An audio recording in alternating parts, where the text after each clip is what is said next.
Good evening, everyone. I'm Riley King, and welcome to the Riley King Newscast right here on the Riley King Network. Let's begin. First up, woman 71 seriously hurt in encounter with bear in Gorton home. Let's take a listen to the video from WMUR News 9, Ray Brewer.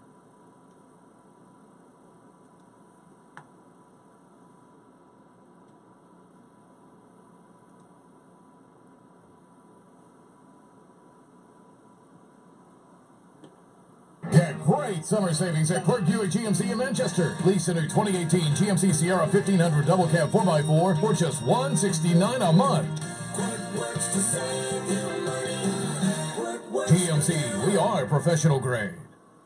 Fishing Game says they're worried that the bear might be rabid, so they sent a canine team up to try and track the animal. But that was unsuccessful because of the heavy rains that washed away the scent. According to Fishing Game, the woman was in her wheelchair when she came across the bear in her kitchen area early this morning. A neighbor says that the woman, April Rogers, was known for leaving her door open, but it's unknown if that was the case this morning. Apparently, at some point, Fishing Game says the door closed, trapping the bear inside the house. Eventually, the bear made its way out of the home and into the woods, leaving the injured woman behind.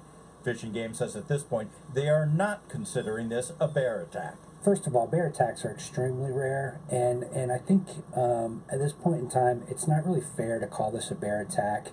You know, I think this was more of an instance where a bear became entrapped in a home. Homeowner unknowingly walked in on the animal, and that bear probably did what any animal is going to do when it feels cornered.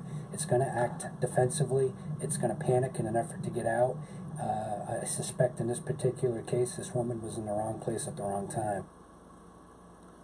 Okay, and there you go on that video and that report.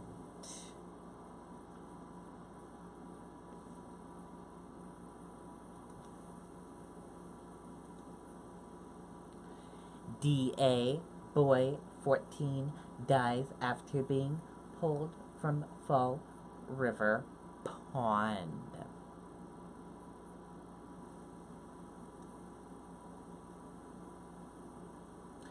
A 14-year-old boy pulled from South Watpa Pond on Tuesday has died, the Bristol County District Attorney said. Fire Chief John Lynch said a group of kids were swimming on the pond's shoreline behind the Meditech Building, 101 Martin Street, Tuesday afternoon when the teenager went under the water and did not resurface, the Fall River Herald reported.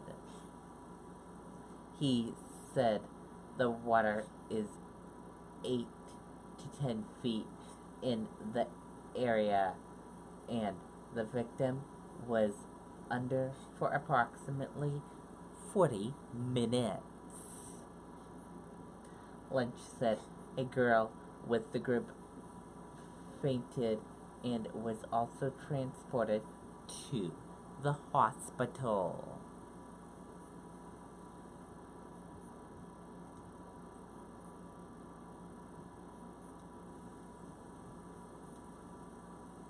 Woman who witnessed Albert Flick kill her mother in 1979 questions his release from prison. Let's take a listen to the video from WMTW News 8 Maine.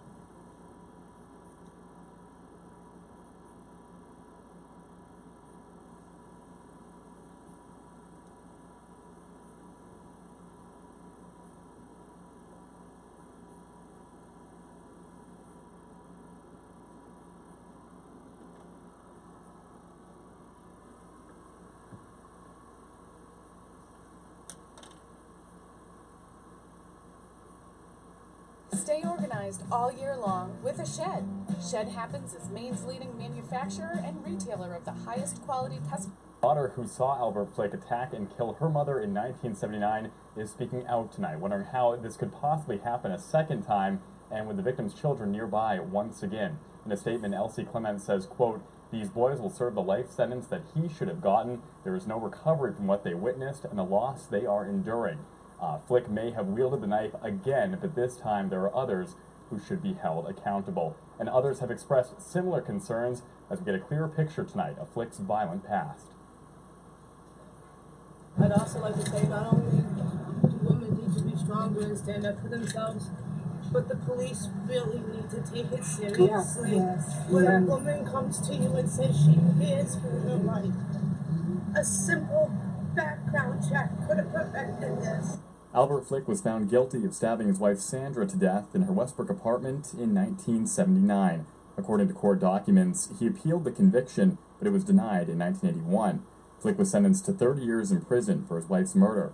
He was released early in 2000 based on Maine's good behavior policy. Under the policy, those with sentences longer than 6 months can have 10 days each month deducted for following all of the rules. However, Flick's trouble didn't stop after he was released. He was arrested again in 2007 for assault. Since then, he's been in trouble with the law multiple times, leading up to the alleged stabbing this past weekend. The Department of Corrections says charges range from criminal threatening to witness tampering. Okay, and there you go on that video and that report.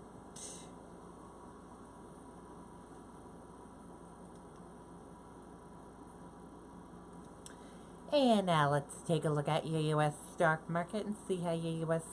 stock market closed for this evening.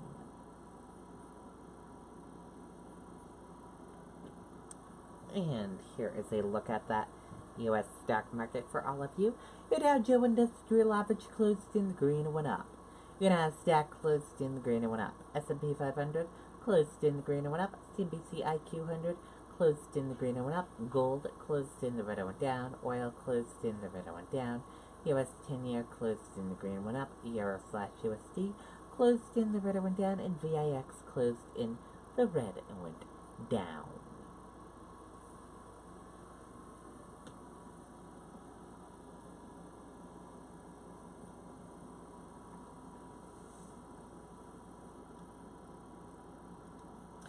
Nasdaq hit all-time high after Amazon reaches record. Netflix rebounds well off lows. Nasdaq hit a record high on Tuesday as strong gains in Amazon and a rebound in Netflix shares led to a big comeback in tech stocks. Trump walks back summit comments, says he supports internal agency on Russia meddling.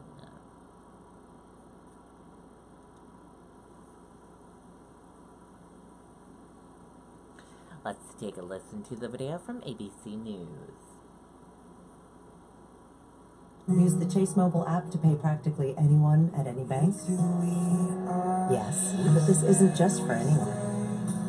Chase, make more of what's yours. So I'll begin by stating that I have full faith and support for America's great intelligence agencies, always had. And I have felt very strongly that while Russia's actions had no impact at all on the outcome of the election, let me be totally clear in saying that, and I've said this many times, I accept our intelligence community's conclusion that Russia's meddling in the 2016 election took place. Could be other people also. There's a lot of people out there. There was no collusion at all. I realize that there is a need for some clarification. It should have been obvious. I thought it would be obvious, but I would like to clarify just in case it wasn't. In a key sentence in my remarks, I said the word would instead of wouldn't. The sentence should have been, I don't see any reason why I wouldn't, or why it wouldn't be Russia. So, just to repeat it, I said the word would instead of wouldn't, and the sentence should have been, and I thought I would be maybe a little bit unclear on the transcript or unclear on the actual video. The sentence should have been, I don't see any reason why it wouldn't be Russia. Sort of a double negative. So you can put that in, and I think that probably clarifies things pretty good by itself. Okay, and there you go on that video from ABC News. And that does it for the Riley King Newscast right here on the Riley King Network. I hope you all have a great rest of your Tuesday evening, and I'll see you back here tomorrow for another newscast. I'll have a news report coming up later on this evening. Good night, everyone. Bye.